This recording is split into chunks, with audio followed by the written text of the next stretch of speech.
Good morning, beloveds. How are you today?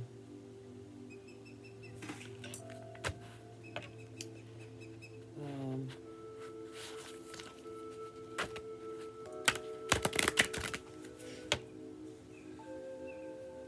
this, this is the third time I tried to start this video. I'm feeling different today. Not happy, not sad, just different. Different, I guess, because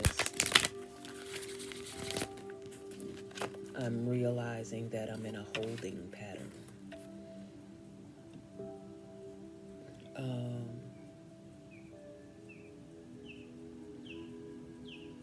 I feel like this is a time to be calculating, to be aware, cautious, discerning even.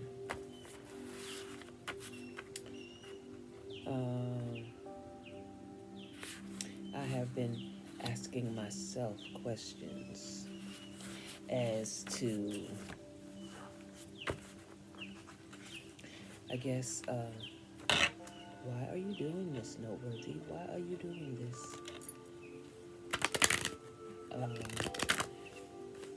One of my friends asked me a question, and I guess the question is still sticking with me. Have you ever done anything for yourself? And I believe my response was, and generally no. I was able to identify that when I do something for myself, it's usually pertaining to health.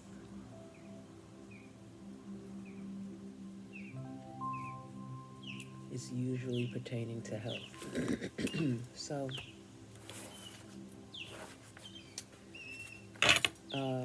it caused me to think.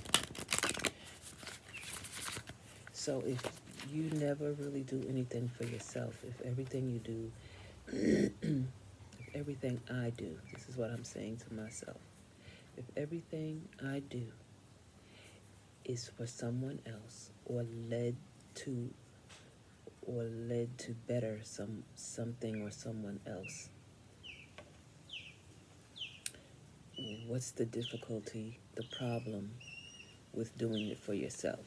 And at what point do you decide, health-wise, since that's what I used as what I do for myself, at what point in my health do I usually start to pay attention to it? That is the question that alarmed me. That's the answer to that question alarmed me. And the answer to that question is, when I have a problem, when something about my health becomes a problem, when it presents an issue, one that I can't ignore anymore. Because you know how we always get these pains, and we just, we so busy about our day that we just push them to the side, ignore them, and keep moving. And then later in the day, it's like, oh my goodness, why does this hurt or why does that hurt? Because we've had an injury. We've had encounter, something that we avoided. We pushed back in the back of our mind, ignored it, brushed it off, pushed it to the side because we felt what else we were doing was more important instead of stopping, assessing, and handling the thing at that moment. And I think a lot of the time, that's what most of us do. We experience pain or a turbulence, a dysfunction, or some a happening in an experience that is painful or consuming emotionally or physically, and we just don't have the time to stop and assess and observe it and deal with it. We just push it to the side. Not now. I'm not going to do it now. But then it gets to this boiling point, to this point where it's like, oh, this nagging is always there. Oh, why do I keep feeling this? Because you've ignored it for so long. And we'll say that the point that it became unbearable is when it started, when in fact it started much earlier. We just automatically tune out when it started and can't remember how it started because we ignored it for so long. So this is my roundabout way of saying that even though I keep quoting that this exercise of learning myself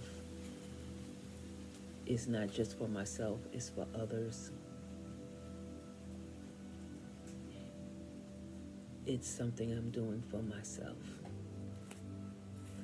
And I recognize that it's something that I'm doing for myself because it's laborious, it's hard, and it's slow.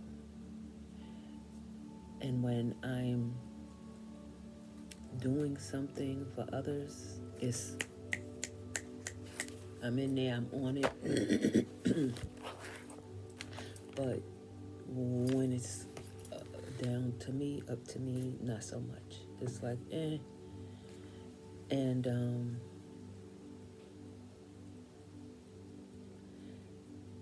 I see the progress. My big steps might be little steps to somebody else.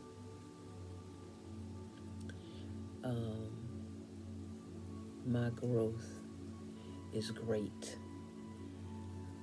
but to someone else, it may seem like it's seedlings, and that's okay. And asking the question, being presented with that question, just took me to the beginning of my journey again, where I began to self-observe. I just wanted to learn how to recognize myself, how to assess myself. A lot of us just live and we never really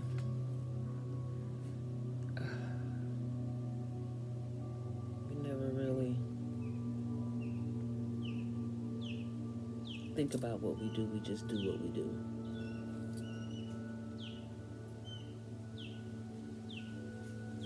We just do what we do automatically. It's automatic. It's conditioned. It's learned. It's training. And a lot of times, like I was saying about, we have a pain or hurt that we keep pressing past, ignoring until it becomes constant. And now we're wondering, where did this come from? When did it start? And we'll say it started at the point it became unbearable, but it actually started long before that point. But that's the point we recognize it, when we can't ignore it anymore. That's the start. That's what we say the starting point is.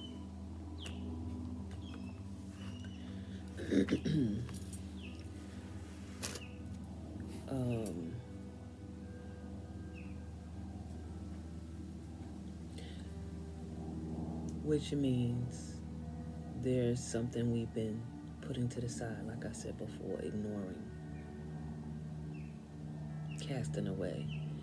And my approach to this journey is not only to heal myself, to discover myself, but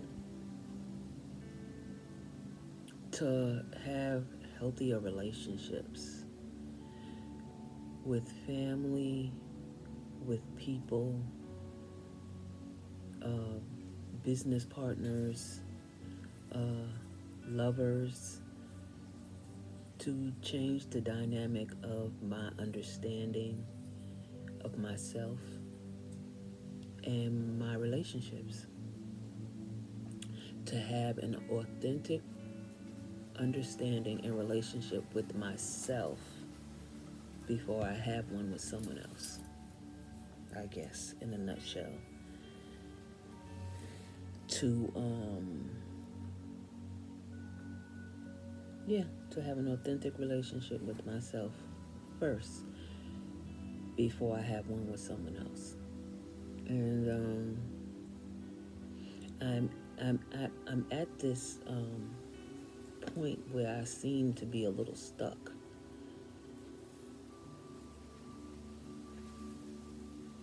with trusting, with trusting, with trusting love, with honoring love, and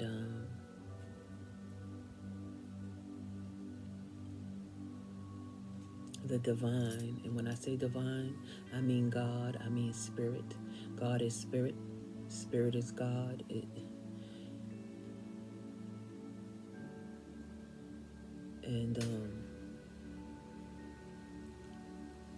Yes, there's good and evil, but I have discernment, and I can discern between the two. But I have been asked to let things go, to trust love again, which I did not realize I was having a problem with, actually. But so that puts me at a roadblock, because now I'm questioning my concept of love. What is it that I'm harboring? What is it that's that I'm unable or unwilling to let go of? My analysis, my self-evaluation was trusting the vessels that present love, the representatives of love, and how I choose them. And I believe it was my last video where I used the example of when I went to the beach and I was automatically drawn to this individual, and I knew it was because of the dysfunction. I knew that the familiar thing was what I was drawn to, because I recognized the brokenness. And when this gentleman did finally approach me, he was stone drunk. And I was like, yep, that's what I was drawn to. The familiar dysfunction, the familiar behavior, the familiar pattern, the familiar brokenness. I spotted it out of hundreds of people on the beach. I was able to spot the familiar concept, the familiar broken thing. And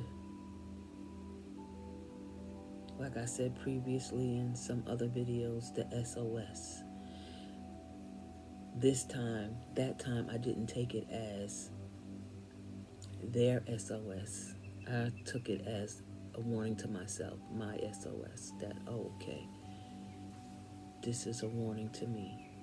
So now, do I trust what I'm attracted to now? Do I trust what I recognize now?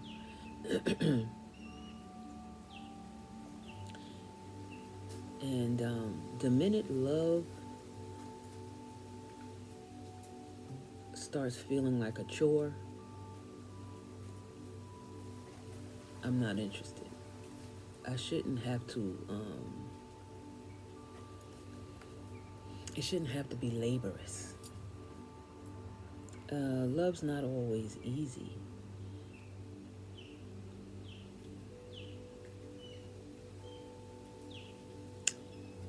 I don't know if y'all, if you get it. I don't, at this point, really care that you get it. I'm trying to get it. Um,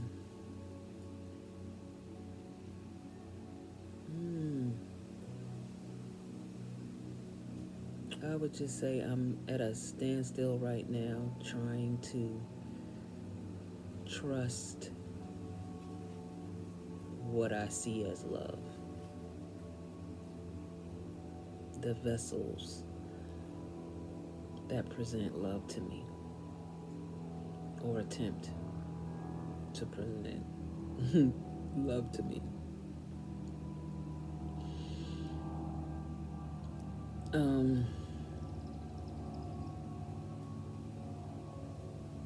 So we're gonna get to the love oracle card for the day. But I just I don't know. I that's where I'm at. I'm trying to get away from this roadblock to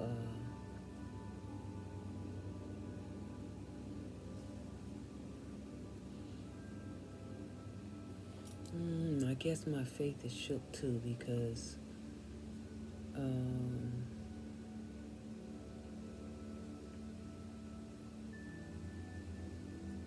I'm at the point in my faith where, as much belief as I put in God, I have to put that same amount of belief in myself.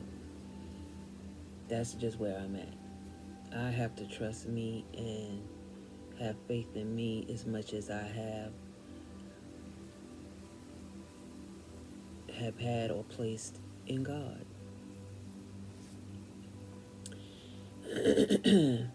And I have always directed that energy up and not in. That's just where I'm at right now. That's my reality. To put all that work, all that faith, all that energy, all that love, all that strength that I put in my faith in God, who is spirit, who is all-encompassing, all ever-present, all-knowing, and put it in myself.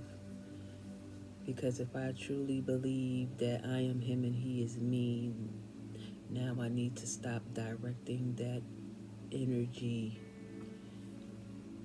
out of me, up to God, and direct it in me to the God within myself. So I have to find a balance between the divine part of me and the carnal part of me, which is my challenge today. Every day, it's a challenge for all of us, actually.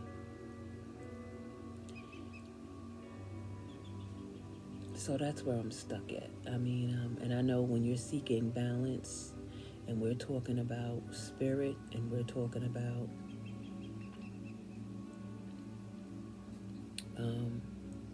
the carnal world, you can't seek, well, you could, but it's going to be very hard and next to impossible, but you can't seek balance without touching all the walls, meaning the body, the mind, the spirit. All those things have to be worked on,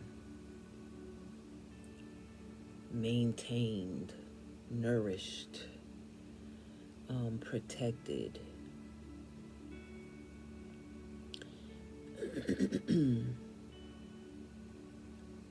And I like to think that when I pray, I'm covering my mind.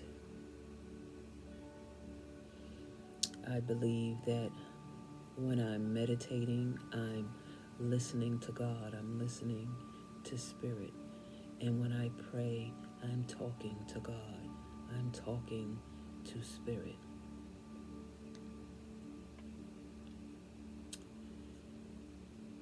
And when I'm still, or at a point, this point where I'm at now, where I can't proceed any further, I'm assessing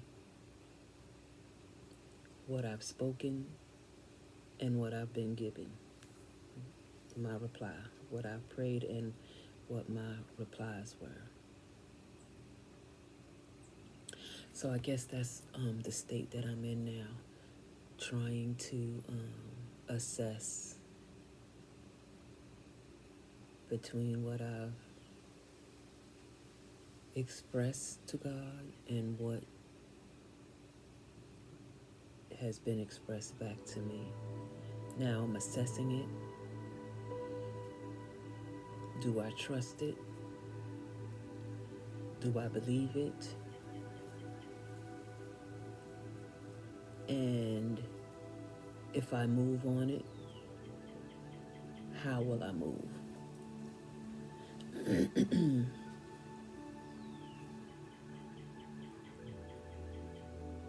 So trust. Trusting love. Trusting the vessels who present love to me, how they present it, and how I receive it.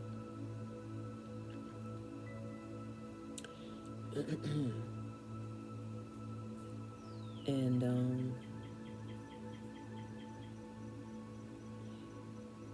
it's about having an awakening and being accountable to what you're awakening to, and how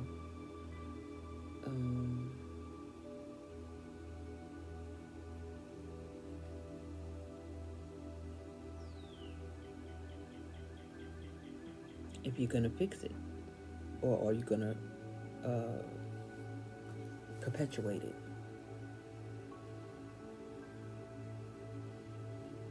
Because I can go through all this cycle, this self-realization, analyzing and learning and relearning, tearing down and building up.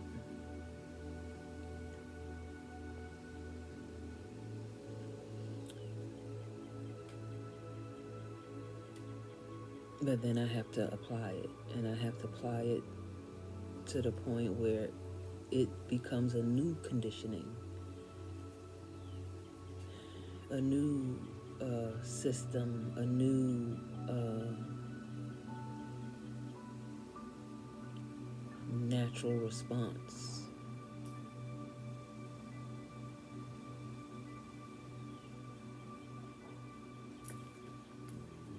A new beginning, and I have to I'm at the point now where I have to trust again. I have to trust that, okay, everything that you're doing, everything that you're learning, everything that you're experiencing, I have to trust that I have it, that I got it, that I can do this, and then actually carry it out. Do it. And I guess the thing where the fear comes in is because whatever you do, whatever you're learning, whatever you're experiencing, there's going to be trial and error.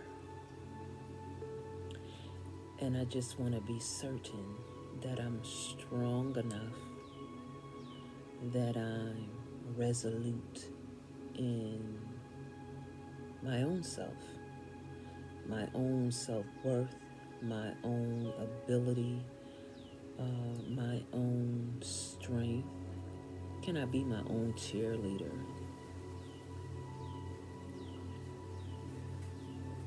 in this new belief, this new reality of me, this new version of me, the 2.0, new and improved version of myself.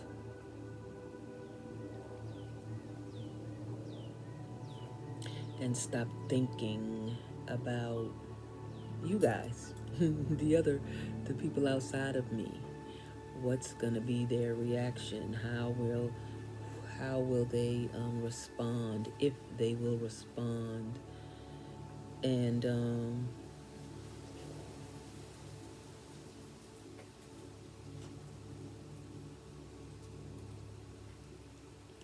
I feel like that's my drug. That's my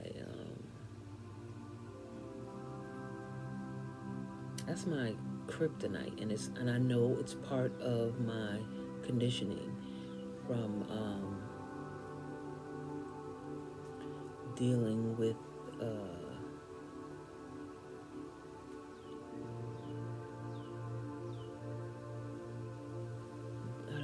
I don't want to keep saying trauma, but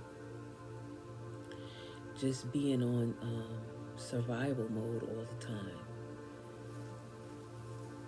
on this, being on 100 all the time, like a chessboard, trying to predict what's the worst thing that can happen, and thinking, what's the worst thing that can happen? Now prepare for the worst thing to happen. Do whatever you can to avoid that thing from happening, and brace for it at the same time. That's survival mode all the time. That's living on defensiveness all the time. And I recognize it a lot. A lot of the times, my reaction is a reaction of defense, of protection, because I feel attacked, or like something is about to turn into something else, and I'm like, all right, what's the worst that could happen with this scenario? Prepare yourself for it. Start building for that, brace for that. And no one should have to live like on defense all the time, in survival mode all the time. It is fucking exhausting. Oh my God, it's exhausting. So going into this new mode, oh my goodness, I gotta stop talking. Going into this, I'm looking at the time. Going into this new mode, and whatever that was, it eat blood.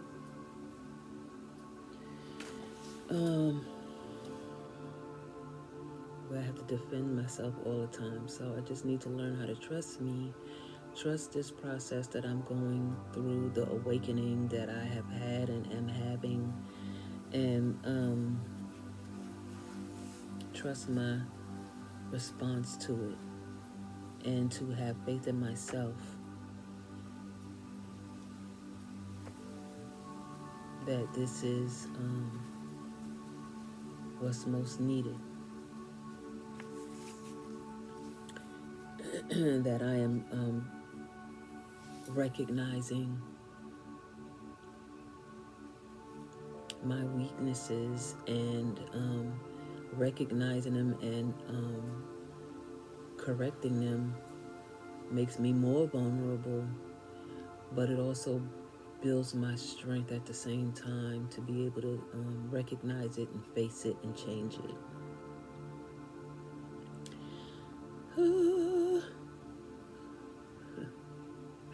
But okay, it's 30 minutes of me going on.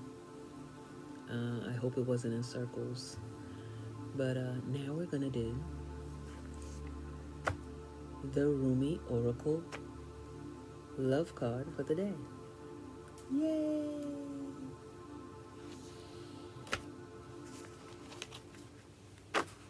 So, I'm going to name this whatever the card is as usual, but so tell me, what did y'all think about my little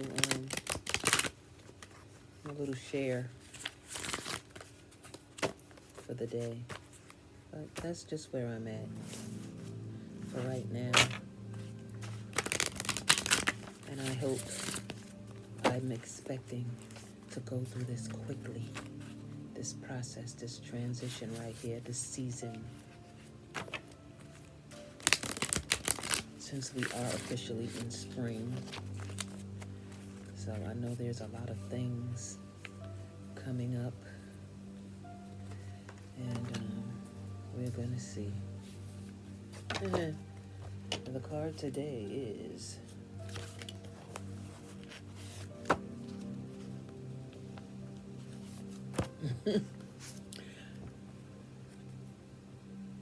what'd that say?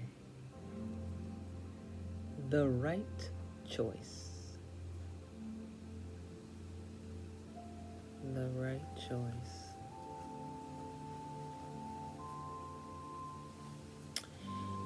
This looks like a sonic boom.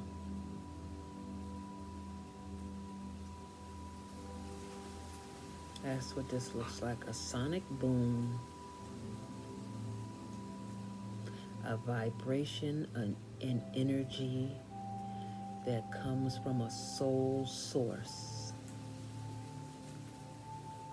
And it appears to all point to or come from the heart, the chest cavity.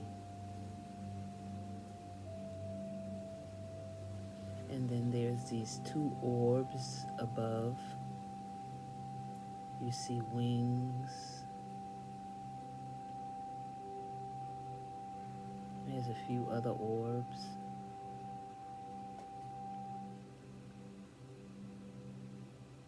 And it looks like it's affecting and touching everything.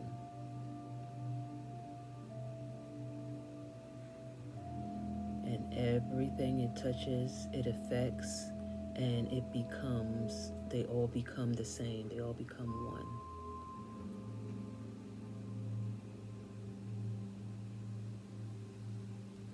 So, the right choice. Let's see what the right choice is speaking of. This is a card I haven't gotten before.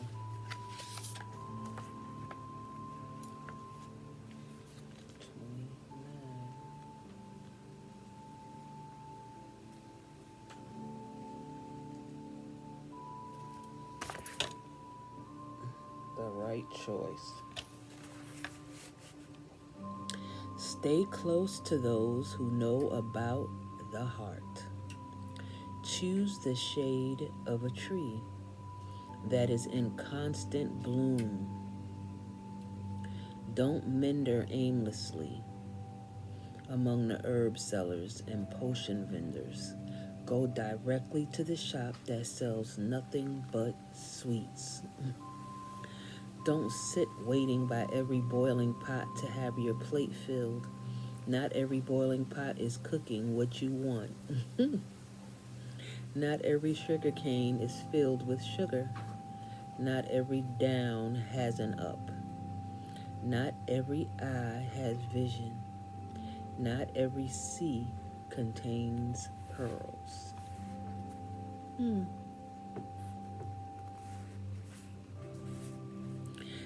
Now, right now, I am flashing to the 5 heartbeats. Is there a heart in the house tonight? Stand up.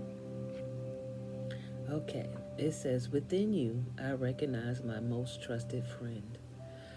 We go back a long way to before that moment when time began. We knew each other then, even before time was born. So I say, hello, my old and dear friend. So lovely for us to meet again. And I feel how your heart responds with a wave of love. For it is that love that is you, my most trusted friend. On the path of love, there is not so much wrong and right in the moral sense, so much as what is wrong or right for you. The mind cannot help so much here. Only the heart can speak such truths. The mind may reject it, recoil, analyze, and find all the reasons why the simple truth, the right choice of the heart, cannot possibly work and only lead to pain. That is what the mind does rather well, actually. But it doesn't mean the right choice, the heart choice, becomes incorrect. It means rather that the heart has outsmarted the mind, and the mind will need to bow to the heart, even without understanding its sometimes impenetrable mysteries. Or one can choose to stay in inner conflict, fighting against the right choice, but eventually love will prevail and the way forward must be taken. Is this not a synopsis of what I just expressed? I think so.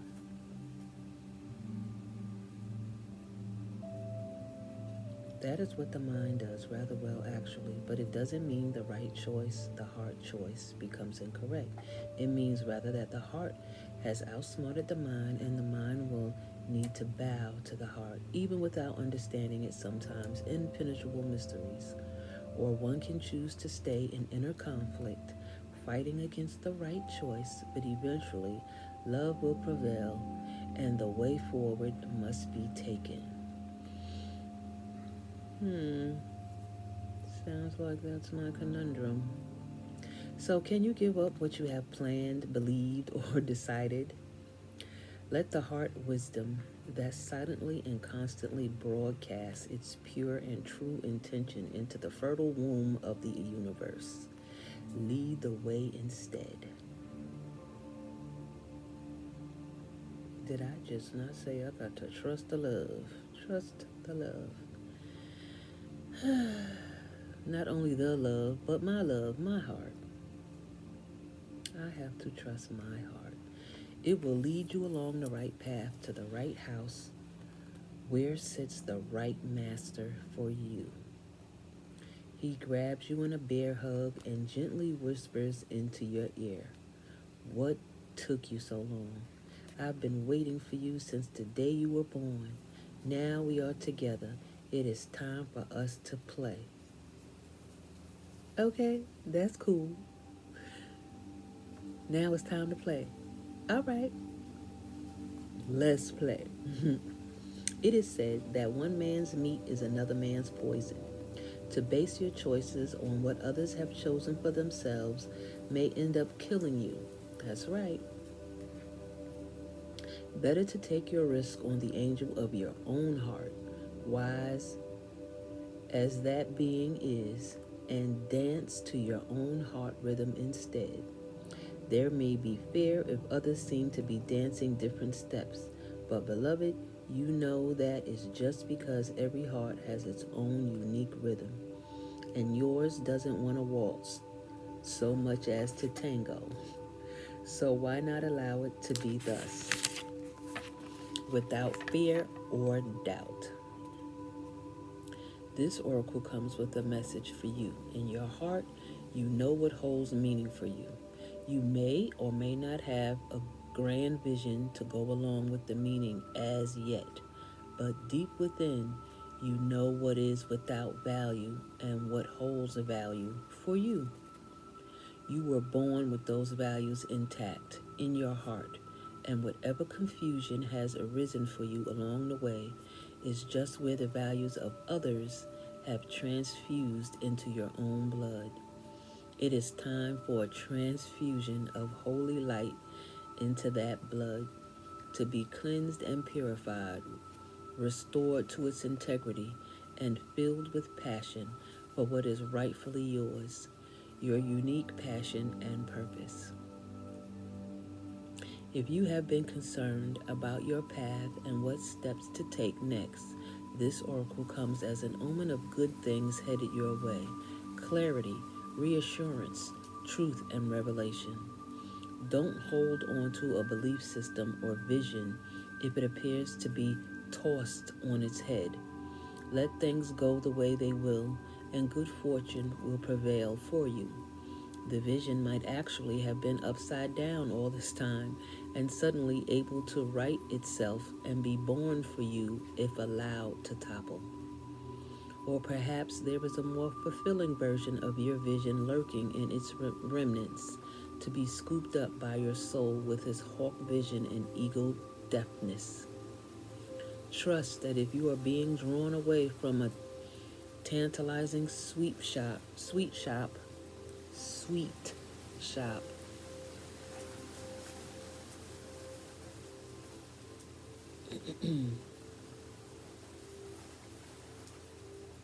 Trust if you are being drawn away from a tantalizing sweet shop, there is a more delicious array of confection just around the corner for you.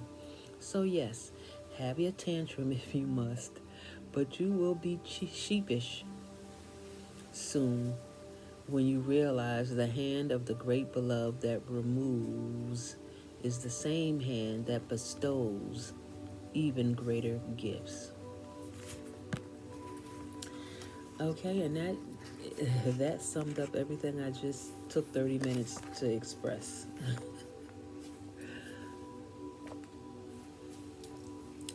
Being brave enough to go ahead and trust what I have taught my heart, that I have been able to decipher and sift through the broken pieces of my own heart and trust the reconstruction therein. So now I just got to get past the test. I don't like this. I just got to get past the test.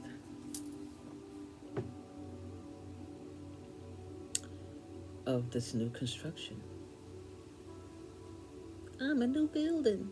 I'm a new building. And now it's time to open the doors to the new building. So y'all know how it goes. In the beginning, respect my peace and my space. Take your shoes off before you enter, boo. I love y'all to life, and I'll see you in the future. Don't forget to like, share, and subscribe.